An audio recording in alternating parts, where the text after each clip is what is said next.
Good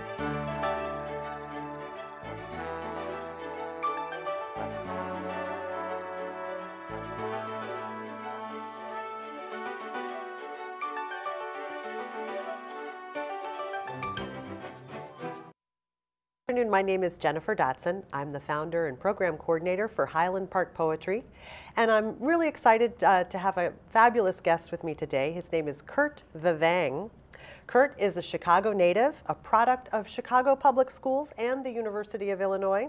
He's been married to Susan for over 50 years. They have 2 daughters, 2 sons-in-law, and 6 grandchildren. He's a retired engineer, and his hobbies include poetry, of course, woodworking, hiking, computers, crossword puzzles, and travel.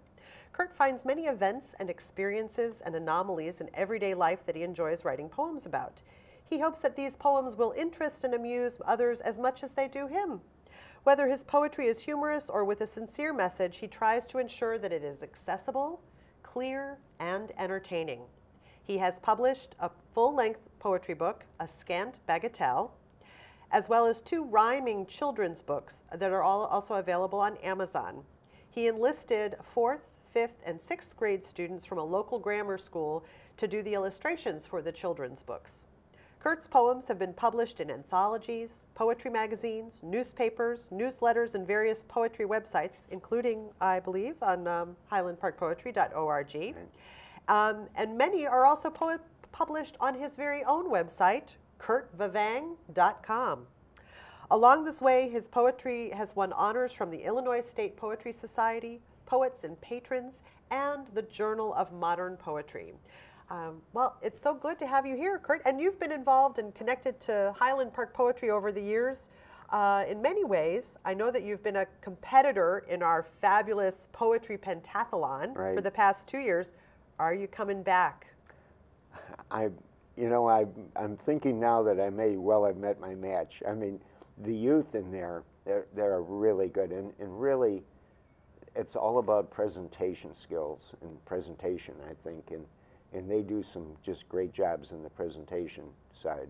So, I don't know. We'll see how it goes. We'll work on. I'll have to work on you via email.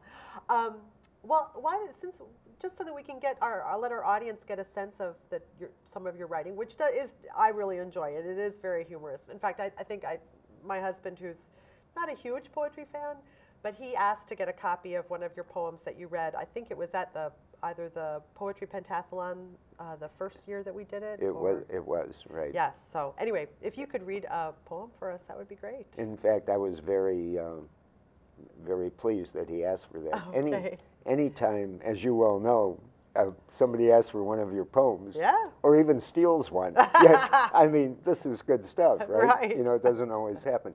I did bring that particular poem along that your husband asked for. Why don't I read that? Just perfect.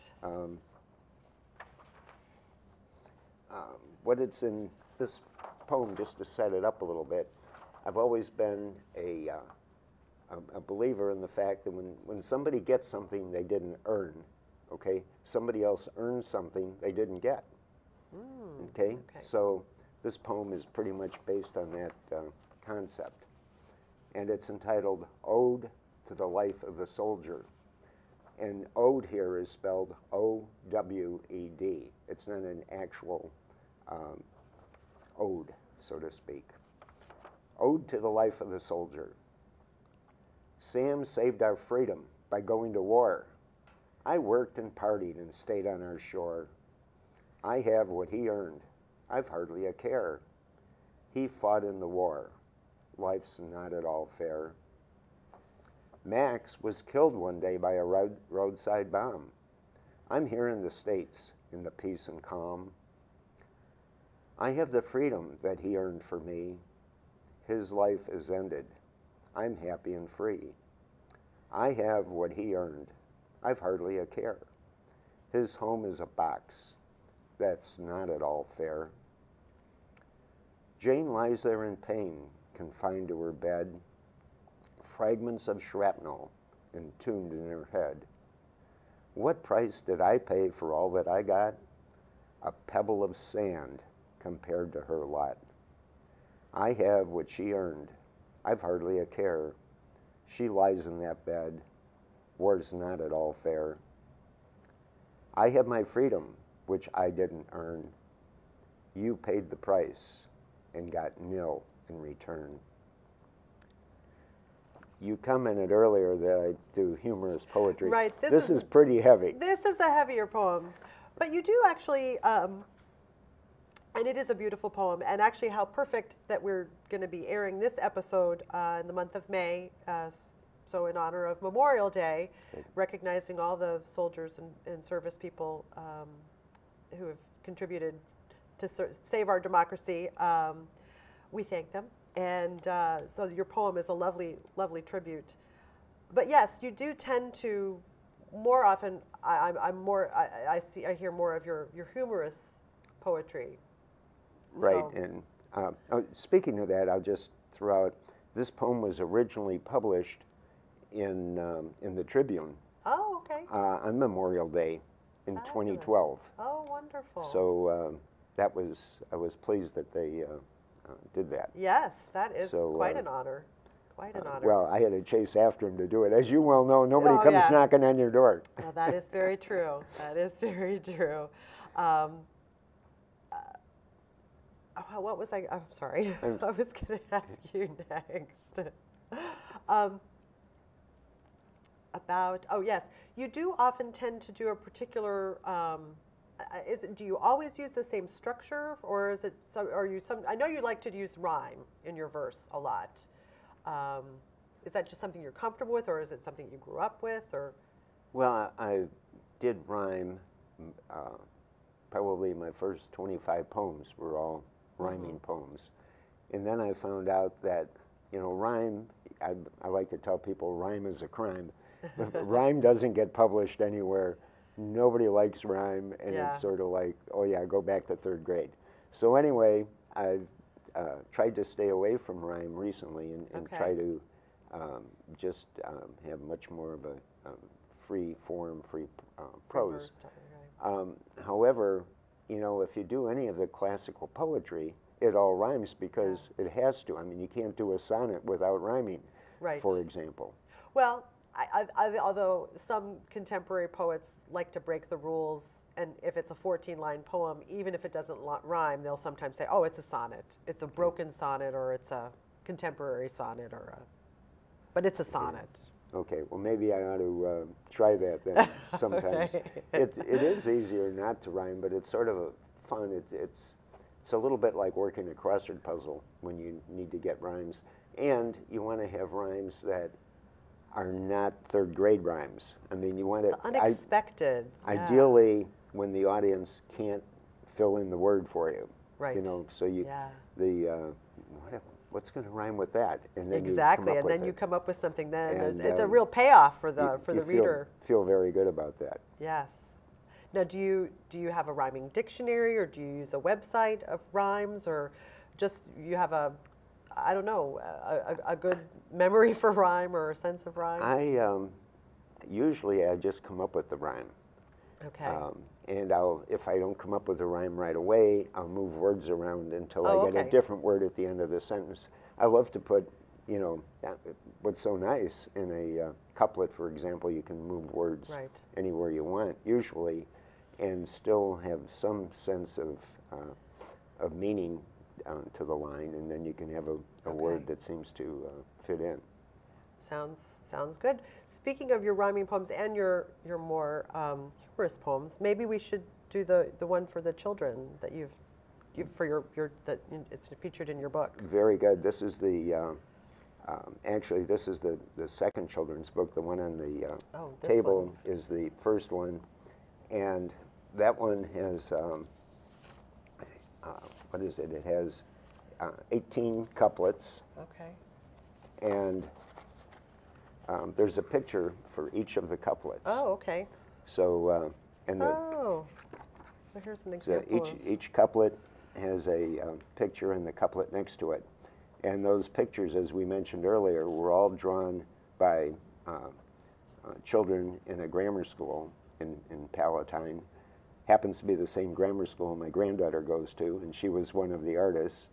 Oh, but wonderful. There are pictures in the back of the book of each of the children that each one drew a picture. Oh, I see. Okay. Each so one then- drew a picture on a different page, and they're holding up numbers of the page that their picture is on. Okay. So that was That's a big deal great. for the children, and it saved me the cost of an illustrator. So Yes. anytime I can save a few bucks, I'm That is ready for it. wonderful. Yeah. Anyway, this is the poem that I first read, or excuse me, wrote in order, and then came up with this and thought, okay, this somehow needs to have pictures and a book with it, because obviously this doesn't, this is for children. It's called The Prince and the Elf. The young prince liked games, the story begins. He would play for hours with all of his friends. Big friends, little friends, and none were the same. One friend was an elf, and Bruce was his name. I have a problem, he told his friend Bruce. When I run real fast, my shoes get too loose. Bruce gave him some gum to stick in his shoe. This gooey green gum is just right for you. The prince took the gum and stuck it inside, but then he found out his shoes were too wide. A hot dog, said Bruce, will take up the slack. Wow, you're so clever, the prince answered back. Bruce said, it's perfect, it's just the right size. The prince was impressed, his friend was so wise. Then Bruce carried on, just do as I say. Your shoes will fit fine, you can play all day. But the prince thought as he stared at his shoe, does Bruce really know much more than I do? How about in the park when I'm playing ball? The mustard might squish, and then I might fall. And it could be worse if it starts to rain. The prince now began to use his young brain. Perhaps my friend Bruce is not a smart elf. Maybe it's better to think for myself. Instead of green gum and a hot dog too, I think what I need is a smaller shoe. He told his mother, and she was so proud. She summoned her court and announced out loud, my young child the prince is ready to reign, because he's begun to think with his brain. Today he has learned a lesson so true, to think for yourself is what you should do. That's wonderful. Thank you. What a great message too for kids. Well, I would hope so. I don't know that the kids pick it up. What I tried to do when went over to the school when they were all doing their pictures, and the art teachers introduced the children to me, and so I got to say a few words, and I'm never at a loss for a few words, right? So the first thing I did was ask the children, now you're each drawing a picture for one of these couplets. Do you know what this book is about? And I got a lot of blank stares. Oh. And then finally somebody said, think for yourself. And that must have been the guy that was drawing the last picture, I guess. Oh, I see. Okay. He knew that. The other book stresses treating other people the way you would like to be treated. Great. And these two concepts, I mean, I haven't come up with any more books or children's poems, because to me these two things, if we could just teach children to treat other people the way they would like to be treated and think for themselves, you know, our problems would be solved. We'd no longer need a policeman on any corner, right? That's true. Yes. Anyway, the books have not sold very well, as you can well imagine. You know, poetry books, it's hard to get rich as a poet. It is a challenge. There will be in May in Highland Park the local authors fair, so maybe you might be interested in coming to that. It still might not sell many books, but well, you know, I would be interested. I read that you have to be a Highland Park resident. Oh, I thought maybe because you're affiliated with Highland Park Poetry that you might be able to. If I were invited, I'll be there. Okay, excellent. Very good. We're hoping to get some people to stop by the library and check out all the books that are available and maybe even purchase some. So that would be great. But so I know you say that now you've done the books with the two messages, so you don't have any more plans for additional children's books. I was hoping to do one on bullying. Oh, okay. But, you know, bullying is really not much other than treating other people the way you would like to be treated. I see. So, oh, that's good. That one's half completed right now. Gotcha. Well, tell me more about your A Scant Bagatelle. Well, that's a real book. I mean, it's 92 pages, which was that's a lot of poems. Impressed the heck out of me because I didn't even put all of my poems in there. You'll be happy to know I took the worst ones and kept them out. Okay. Didn't think they were quite up to par. But I have been writing poetry for a long time, and I had just a lot of poems I wanted to publish, and I just thought put them all in one book would be a good idea. Yeah. And, I did it on Amazon.com, and I was amazed myself by how easy it was to go through the effort. The to formatting do that. and right. And the editing. So it all worked very well, and it's people that see the book seem to, at least they tell me they like it. Now, you know, of course, nobody tells anybody they've got an ugly kid, right? Right, that's true. So right. We'll see how that goes, but my main concern or main thought in that book is not so much to, you know, if I sell books to wherever, I'm you know, going to end up with $100 in the bank, and somehow that's not going to totally rearrange my life. Right. So what I've done is on my website, I've provided that book as a download. Oh, okay. So you can go to my website, you can order the book directly on Amazon, in which case I make $1.52. Okay. Or you can download it yourself, read the whole book, and decide if in fact you would like your own. In fact, you can download the other 2 children's books as well, and look at them and see if you like them enough to order one. Okay. Well, now that we're on that topic of books and distribution, what I mean, what do you do for marketing? Well, I don't like to go out necessarily and push books, especially from a standpoint that if somebody doesn't have the opportunity to see it first. Right. So that's why I thought if I do this on the website, right. Put the book there, somebody can read it. And I mean, it's like you go to the grocery store, you don't even buy a grapefruit without squeezing it, looking at it. You don't just say, hey, give me a grapefruit, right? Yeah. So why would you go ahead and pick up a book? I mean, there are plenty of books at the store.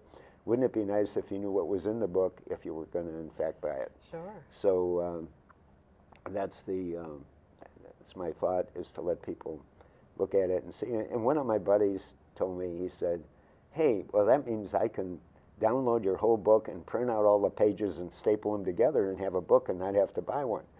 And I said, if you want to go to that much trouble for $3 or $4, go for it, right? Yeah, I mean, you know, right. it's if you want the book, I'm sure you'll order the book. Okay.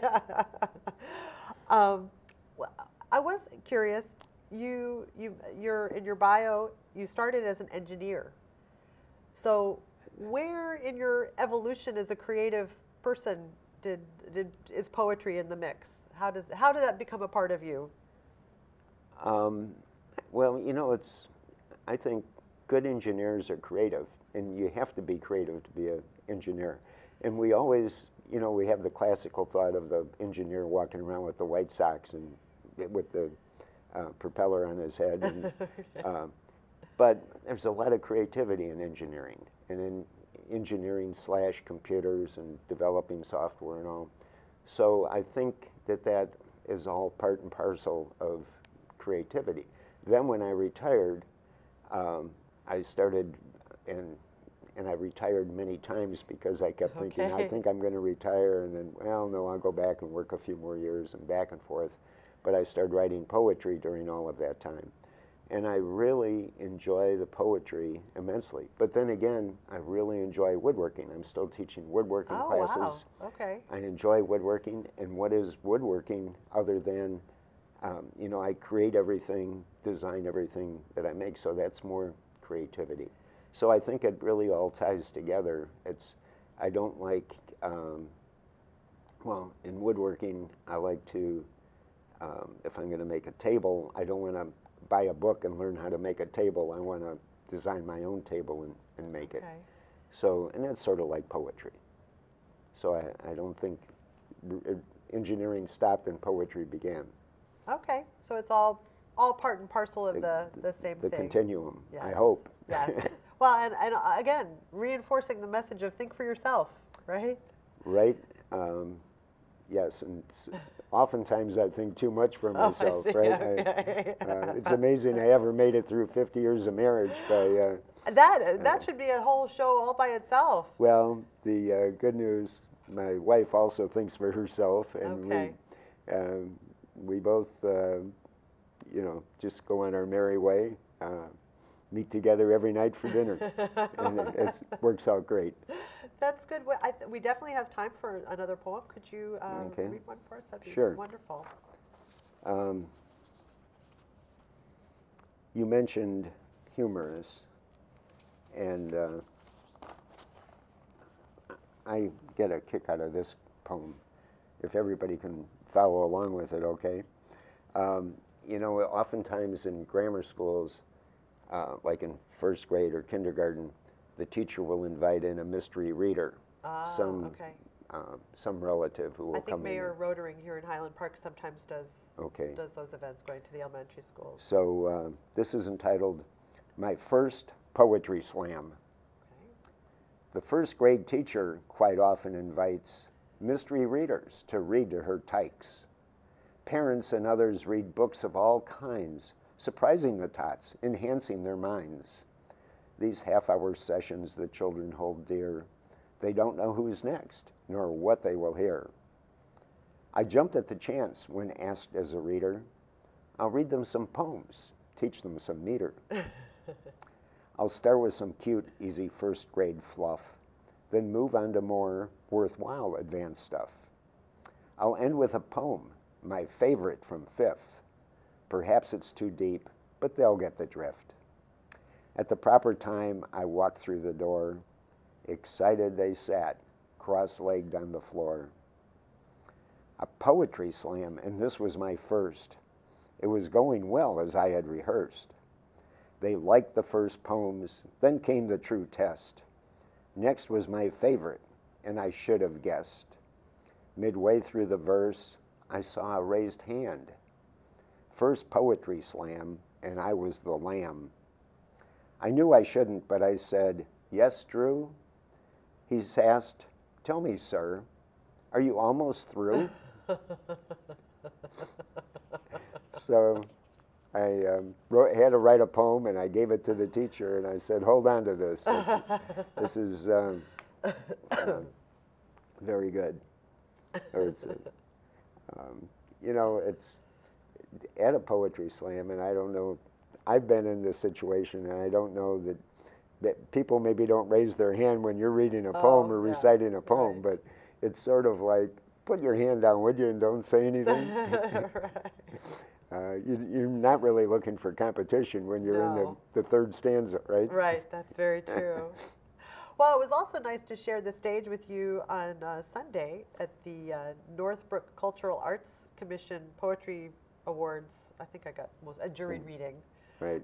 You were very funny. You you said that announced all your poems. This was one of your losing poems, and obviously the event coordinator felt so concerned that she wanted to set the record straight after you got off stage to clarify that everybody who was present was considered a winner. So. You know, I was another honorable mention. I was third honorable mention. Yeah. You were second honorable mention. Right, but yeah, that was. I sent it, by the way, since as I was walking off the stage after saying that it was one of my losing poems that I was reading after the winning poem. I heard her giving the caveat that not all, or that the poems are all really winners. And so I sent her an email, apologized that if I left the wrong impression with anybody. And her comment was that she knew I was kidding. I mean, I kid enough, I think, that anybody I talk to knows that I'm kidding about most things. other than if it's really a serious poem. Do you have a short poem? I think we might have just enough time to do one short poem.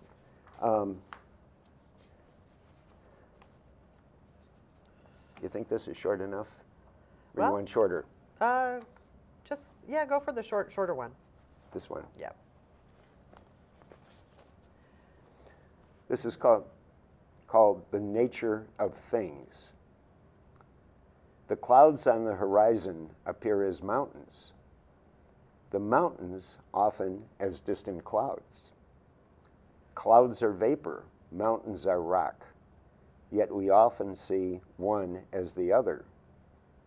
If vapor can impersonate rock and granite pass for air, is it any wonder that folly often passes for judgment, or that intellect is commonly stymied by ritual? So this is one of your free verse, non-rhyming poems. Totally. Very exciting. And thank you. And sometimes, well, humorous poems, of which we've decided I like to do, are, if you rhyme a humorous poem, it just sort of fits in and it's fine. Poems that have a message or something to say don't really require rhyme, and sometimes, obviously, are much better without rhyme. Can be. I think those poems that I went through on Sunday were non-rhyming, and they were, unfortunately, all three very heavy. Right. So. Yes. Well, I thought but the poem that you opened with on this show, the Ode to a Soldier, that was rhyming, but it also had a pretty strong message.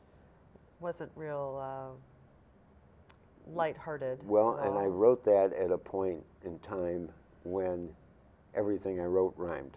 So if I were to write that today, it probably would not rhyme it. Okay, interesting. In fact, but I have to say that enough people like that poem that except for this one website, the Poem of the Day. Oh. I submitted that to her prior to July 4th. And she said, oh, it's much too sad. I wouldn't think of publishing that. Oh, my God. And I thought to myself, it's sad, but war is sad, right? Well, Curt, thank you so much for being my guest today. It has been wonderful to talk to you about your books, A Scant Bagatelle, The Prince and the Elf, and the sequel, Prince and the Elf 2. I hope that Highland Park Poetry can entice you to come back to the 2016 Poetry Pentathlon North Shore edition. I think we have some challenges in this year's competition that you might enjoy.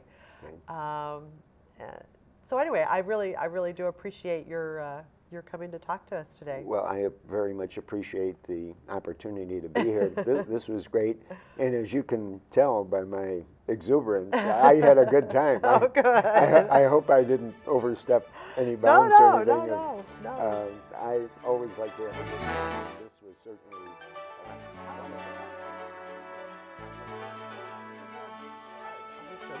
The depth, the breadth of your writing, from the humorous to the deep, from the rhyming to the unrhyming. You have a real range to your work. That's very nice. I guess that's good. Yeah, right. Either that or I don't know what I'm doing, really.